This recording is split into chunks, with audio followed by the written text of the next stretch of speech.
الله الرحمن الرحيم اللهم صل وسلم على سيدنا محمد وعلى آل سيدنا محمد كما صليت على إبراهيم وعلى إبراهيم إنك حميد مجيد اللهم بارك على سيدنا محمد وعلى آل سيدنا محمد كما باركت على إبراهيم وعلى آل إبراهيم إنك حميد مجيد. آپ علیہ الصلوۃ والسلام کی عمر جب 12 سال 2 مہینے کی ہوئی، یعنی بچپن کا زمانہ ختم ہوا اور لڑکپن کا زمانہ شروع ہوا، تو حضرت ابو طالب آپ علیہ السلام کو ساتھ لے کر شام کی طرف تجارت کی غرض سے نکلے، چونکہ دادا کا انتقال ہو چکا تھا اور والد صاحب کا بھی انتقال ہو چکا تھا، تو ابو طالب کی پرورش میں تھے۔ راستے میں تیمہ مقام پر قیام فرمایا اور اس کے بعد جب وہاں قیام ہوا تو شام پہنچنے سے پہلے ایک راہب ہے، تورات کے جاننے والے ہیں، بحیرہ راہب، آپ نے نام سنا ہوگا، علماء سے سنتے رہتے ہو، کتابوں میں پڑھا ہوگا۔ انہوں نے جب آپ علیہ السلام کو دیکھا تو فرمایا کہ یہ بچہ کون ہے؟ کہا میرا بھتیجا ہے، بھائی کا بیٹا ہے۔ تو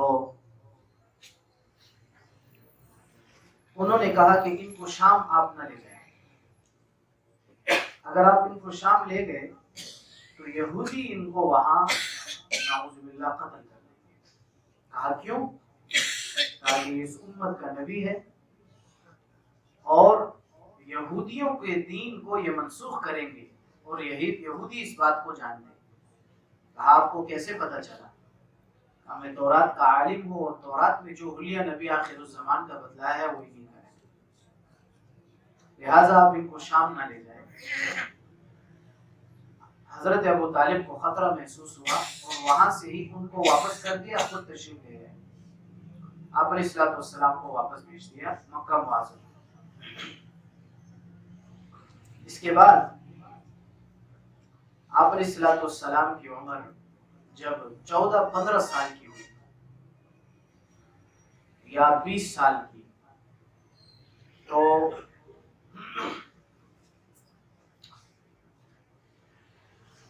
قریش اور قیس و غیلان کی قبائل کے آپس میں لڑائی ہوئی۔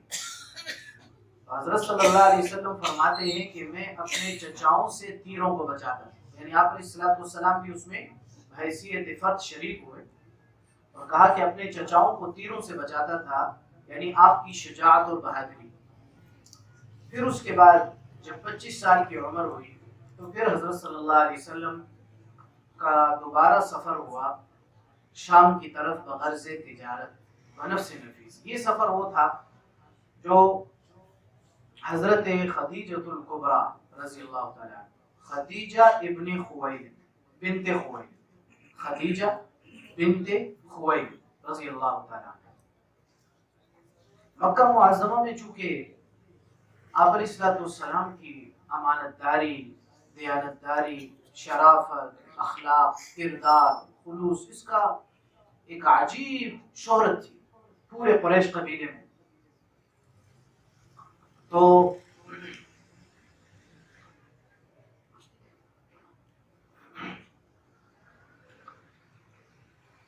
خدیجہ الکبریٰ رضی اللہ تعالی عنہ یہ قریش قبیلے کی خاتون تھی اور انتہائی سمجھدار، باوقار، مالدار خاتون تھی۔ لوگوں کو اپنا مال مزاربت پر دیتی تھی کہ آپ اس میں تجارت کریں، وہ لے جاتے، تجارت کرتے، کچھ نفع لا کے دے دیتے، اس طرح۔ انہوں نے جب آپ علیہ السلام کی صفات کو سنا، امانت داری، اخلاق، کردار وغیرہ وغیرہ، تو چاہا کہ آپ کی صفات سے فائدہ اٹھائے۔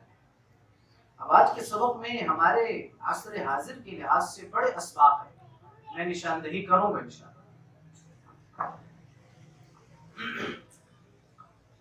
تو آپ علیہ السلام کی طرف پیغام بھیجا کہ آپ میرا مال تجارت کے لیے شام لے جائیں، جو عام لوگوں کو میں نفع دیا کرتی تھی اس سے زیادہ نفع دوں، اور آپ کا ایک غلام جو ہے میرا میسرہ وہ بھی آپ کے ساتھ ہوگا۔ تو حضرت صلی اللہ علیہ وسلم نے قبول فرمایا، میسرہ ساتھ تھا، نکل پڑے۔ راستے میں دو عجیب واقعات پیش آئے۔ میسرہ فرماتے ہیں کہ جہاں دھوپ کی تپش زیادہ ہوتی میں دیکھتا کہ دو فرشتے آپ پر سایہ کر رہے ہیں۔ دوسرا ایک راہب اس سفر میں بھی ملا، اس کا نام تھا نستور، نون سین واو واو را، نستور۔ حضرت صلی اللہ علیہ وسلم راستے میں شام کی طرف جا رہے تھے تو ایک درخت کے نیچے آرام کے لیے رکے۔ نستور شاید میسرہ کو جانتا تھا کیونکہ اس کا سفر جو ہے وہ چلتا رہتا تھا تجارت کا لوگوں کے ساتھ، تو شاید وہ جانتا ہو۔ اس زمانے میں اتنی آبادیاں تو ہوتی نہیں تھی۔ تو نستور نے میسرہ سے پوچھا کہ یہ شخص کون ہے، یہ جو درخت کے نیچے ہے؟ فرمایا یہ فلاں نوجوان ہے، محمد نام ہے، فلاں فلاں۔ فرمایا کہ یہ اس امت کا نبی ہوگا، کیونکہ اس درخت کے نیچے جو بھی رکا ہے وہ نبی ہی رکا ہے، نبی کے علاوہ کوئی نہیں رکا۔ تو بہرحال آپ علیہ السلام شام تشریف لے گئے، جو مال لے کر گئے تھے بڑی اچھی قیمت پر فروخت کیا، واپس اس سرمایے کو اور سامان لے کر آئے، وہ مکہ معظمہ میں دگنی قیمت پر بکا۔ یعنی اس سفر تجارت میں حضرت اما جان خدیجہ کبریٰ رضی اللہ تعالیٰ عنہ کو دوہرا نفع ہوا، دگنا، بڑی خوش ہوئی۔ میسرہ نے آ کے سارا قصہ بتلایا حضرت اما جان خدیجہ کبریٰ رضی اللہ عنہ، اس طرح سے فرشتوں کا سایہ، اور راہب نے یہ بات کہی، اور کردار بھی مشہور تھا۔ چنانچہ خدیجہ کبریٰ رضی اللہ تعالیٰ عنہ کی عمر اس وقت ایک روایت کے مطابق 40 سال اور ایک روایت کے مطابق 45 سال۔ آپ علیہ السلام کی عمر 25، 27، 29 یا 30 سال، چاروں اقوال، 25 کا مشہور ہے۔ چاہا کہ میں جو ہوں وہ نکاح کر لوں، تو اپنے چچازاد بھائی ورقہ ابن نوفل، یہ عیسائی عالم تھے، آسمانی کتابوں کے جاننے والے تھے، عیسائی تھے، کیونکہ اس وقت دین حق عیسائی ہی تھا، عیسائیت دین حق۔ ان سے مشورہ کیا اور یہ صفات بتلائی کہ تجارت کے لیے میں نے بھیجا تھا، راستے میں فرشتوں کا جو ہے وہ سایہ کرنا، اور راہب نے یہ کہا کہ خدیجہ اگر جیسے آپ کہہ رہی ہے محمد ایسے ہی ہیں تو یہ اس امت کے نبی ہونے والے ہیں۔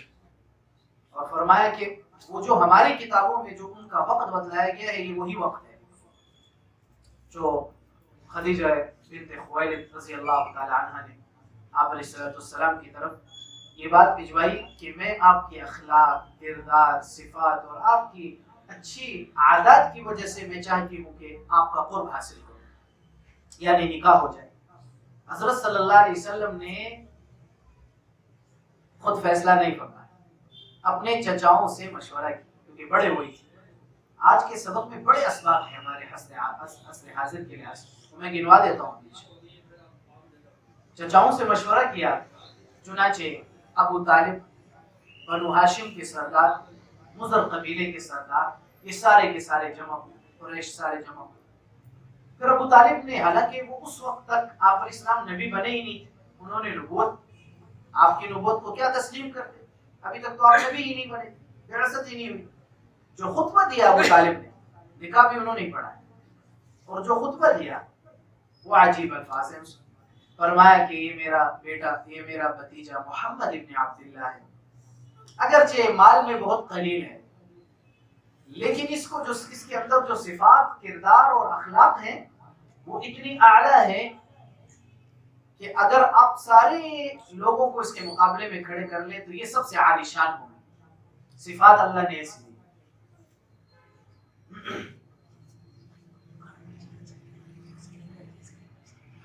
صفات اللہ جل شانہ نے اتنی اعلیٰ عطا فرمائی۔ پھر فرمایا کہ ان کا جتنا بھی مہر ہوگا معجل یا غیر معجل وہ سارا میری طرف سے ہوگا. اور کہا ان کو اللہ پاک بڑی عظمت اور قدر و منزلت دینے والے ہیں. اس کے بعد بہرحال نکاح ہو گیا. 24 سال آپ علیہ الصلوۃ والسلام نے انہیں کے ساتھ گزارے. کتنے سال گزارے؟ اما جان کے ساتھ 24 سال. آج کے سبق کے جو ہمارے عصر حاضر کے لحاظ سے ہمیں جو سبق ملتا ہے آپ کی سیرت سے، بنیادی مقصد ہمارا سیرت بیان کرنے کا ہمارے عصر حاضر کے لحاظ سے جو اسباق ہیں ہمیں کیا سبق مل رہا ہے وہ بتلانا ہے. اس میں سب سے پہلا یہ کہ امانت، دیانت، اچھا اخلاق، اچھے کردار، اچھے عادات یہ انسان کا معیار ہوا ہے. مال و دولت انسان کے لیے کوئی اہمیت نہیں رکھتی. مال و دولت کی کثرت اور چیزوں کی کثرت، پلازے اور کچھ اہمیت نہیں. ہاں اپنی جگہ پر اس کی ایک اہمیت ہے، بالکل ہے، اس میں کوئی شک نہیں. اپنی جگہ پر ایک محدود دائرے میں. ڈگری کی اپنی جگہ ہے، مال کی اپنی جگہ ہے، پراپرٹی کی اپنی جگہ ہے، یہ ایک اپنا دائرہ ہے. لیکن انسانی معیار میں جس بات پر قیمت لگتی ہے وہ اخلاق ہے، کردار ہے، صفات ہیں، وہ اچھی عادات ہیں، وہ چیز ہے. ایک سبق یہ ملا. دوسرا سبق یہ ملا کہ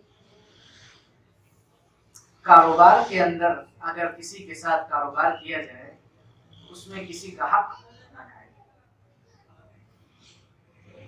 ابھی جماعت بھی آئی ہوئی اللہ کی شان یہ حضرات محسوس نہ کر لیں، ورنہ میں ایک بات آپ حضرات کو ضرور بتاتا، خصوصاً ہمارے تبلیغی ساتھیوں سے بتاتا. بہرحال پھر کبھی بتاؤں گا، یہ بولیں گے شاید ہمیں بول رہا ہے تو اس لیے اچھی بات نہیں ہے. آج کے سبق میں وہ بات آ گئی اتفاقاً. ہم عموماً معاملات میں بڑے کمزور ہیں. عبادات دین کا ایک 10واں حصہ ہے، معاملات اصل چیز ہے. ہمارے معاملات درست نہیں. جتنی شکایتیں ہمارے پاس آتی ہیں کیونکہ ہم پبلک عموماً ہمارے ساتھ ہر ایک بندہ آتا ہے، ہر قسم کا آدمی آتا ہے. امام مسجد ایسا ہوتا ہے، خطیب، دارالفتہ سے بھی تعلق ہے، تو مسائل جو بھی آتے ہیں عموماً دیندار لوگ جو ہے مالی معاملات میں کمزور ہوتے ہیں. باقی جو ہے دنیا دار ماشاءاللہ زکاتیں بھی دے رہے ہیں، سب کچھ کر رہے ہیں، اپنے معاملات درست رکھے ہوئے، یہ نہیں کرتے. پتہ نہیں کیا وجہ، حالانکہ ان کو علم زیادہ ہے، کرنا ان کو چاہیے. عام آدمی کر رہا ہے وہ نہیں کرتے. اللہ ہم سب کو ہدایت دے. تو اس میں یہ کہ کاروبار جو کریں تو اس میں خوب سچائی، دیانتداری اور اس چیز کو بنیاد بنا کر کہ آخرت میں اللہ کو جواب دینا ہے اور مال سے زندگی نہیں بنتی، زندگی تو اللہ بناتے، اس بنیاد. تیسری چیز کہ آپ علیہ الصلوۃ والسلام کو جب نکاح کا پیغام بھیجا تو اما جان نے تو خود مشورہ کیا اپنے چچا سے، چچا زاد بھائی سے، ورقہ ابن نوفل سے، اور آپ نے مشورہ کیا اپنے چچاؤں سے. اس کا مطلب یہ ہے آج کل کا نوجوان وہ کہتا ہے میں لو میرج کروں گا، میں کورٹ میرج کروں گا. پتہ یہ چلا کہ غیرت اور حیا اور شرم یہی ہے کہ آپ اپنے بڑوں کے ذریعے رشتے کریں. اگرچہ مسائل اور فتاوی اپنی جگہ ہیں، فتویٰ کیا ہے، جائز ہے، ناجائز، وہ ایک اپنی چیز. ایک ہوتی ہے انسانی شرم و حیا اور غیرت، ایک ہوتی ہے خاندانی شرافت. یہ اسی میں ہے کہ بڑوں کے ذریعے نکاح کیا جائے. اب حضرت اما جان 40 سال کی عمر یا 45، یہ لڑکی نہیں ہے، یہ نوجوان نہیں ہے، یہ خاتون ہے بڑی عمر کی. اس کے باوجود اپنے چچا زاد سے مشورہ بھی کیا اور پھر اس کے بعد پیغام کسی کے ذریعے بھجوایا. خود از خود اس چیز پر فرنٹ پر نہیں آئی. اسی طرح سے آپ علیہ الصلوۃ والسلام نے نوجوان 25 سال کی عمر، شریعت نے اجازت دی ہے خود ایجاب و قبول کرنا، لیکن اپنے بڑوں کو سامنے رکھا. تو نوجوان کے لیے ضروری ہے کہ وہ اپنے بڑوں کو ان معاملات میں ترجیح دے کہ میرے بڑے کیا چاہتے ہیں. اس لیے علماء نے تفسیر کا وقت نہیں ہے یہی فرمایا اگر آج کل کے نوجوان لڑکے اور لڑکیاں اپنی مرضی سے کوئی نکاح کریں اور آپ اگر دیکھتے ہیں کہ یہ ہمارے خاندان کے مطابق نہیں ہے، خاندانی شرافت، خاندانی معیار اس میں پامال ہو رہا ہے، تو بڑوں کو 100% اجازت ہے کہ وہ اس نکاح کو توڑ سکتے. پھر ان لڑکوں لڑکی کی بات نہیں چلے گی. ہاں اگر خاندانی معیار اور شرافت کے مطابق ہے، آپ سمجھتے ہیں کہ ہمارا معیار خاندانی معیار، خاندانی شرافت ہمارا جو ہے وہ شعبے کی جو ہے مساوات ہے، تو پھر اگر آپ اس کے ساتھ نرمی کا برتاؤ کر لیں تو اچھی بات ہے، ان کی رائے کو ترجیح دے دیں، اچھی بات ہے۔ تو یہ بھی سبق میرا۔ تیسری بات کہ آپ 20 سال کی عمر میں کیا کر رہے ہیں؟ اپنے چچاؤں کو جنگ کے اندر تیروں سے بچا رہے ہیں، شجاعت اور بہادری۔ اس لیے اپنے اندر شجاعت اور بہادری بھی پیدا کی جائے۔ آج کل کے مرد تو عورتوں خواتین سے زیادہ بزدل، ناراض بالکل جناب، کوئی حال نہیں ہے، ڈرتے اتنا ڈرتے ہیں جیسے پتہ نہیں کیا ہو۔ مرد تو مرد ہوتا ہے، مرد ڈرتا نہیں ہے، کیوں ڈرے گا؟ مرد تو مضبوط ہوتا ہے۔ تو اس لیے اپنے اندر بہادری اور دلیری پیدا کی جائے۔ یہ بھی اس کے سبق ملتا ہے کہ مضبوط ہونا چاہیے، ڈرنا نہیں چاہیے۔ ڈر کس سے؟ صرف ایک اللہ سے۔ اتخشونہم، کیا تم ان سے ڈرتے ہو؟ اللہ احق ان تخشوا ان کنتم مؤمنین، اللہ اس کے زیادہ حقدار ہے کہ تم ان سے ڈرو اگر تم ایمان والے۔ یعنی ایمان جس کے دل میں ہو وہ اللہ کے علاوہ کسی سے ڈرے، یہ ہو سکتا ہے؟ نہیں ہو سکتا۔ ڈرنا کسی سے نہیں ہے، ایک اللہ سے ڈرنا۔ اور دوسری بات یہ ہے کہ تجارت کرنی چاہیے۔ آپ کو جیسے ہی آج کے سبق سے یہ بات پتہ چلی، جیسے آپ کو بات پہنچی، پیغام پہنچا کہ کیا کریں؟ تجارت کا، تو فوراً قبول کر لیا۔ اس میں مشورہ نہیں کیا، قبول کر لیا اور نکل پڑے۔ اس کا مطلب یہ ہے کہ انسان جب جوان ہو جائے تو پھر اپنے ماں باپ پر بوجھ، بڑوں پر بوجھ نہ بنے۔ از خود یہ چیز دل میں ہو کہ میں بڑوں پر بوجھ نہ بنوں۔ نوجوان ہو گیا، اب خود محنت کرے۔ جب نوجوانی میں نہیں کرے گا تو پھر کب کرے گا؟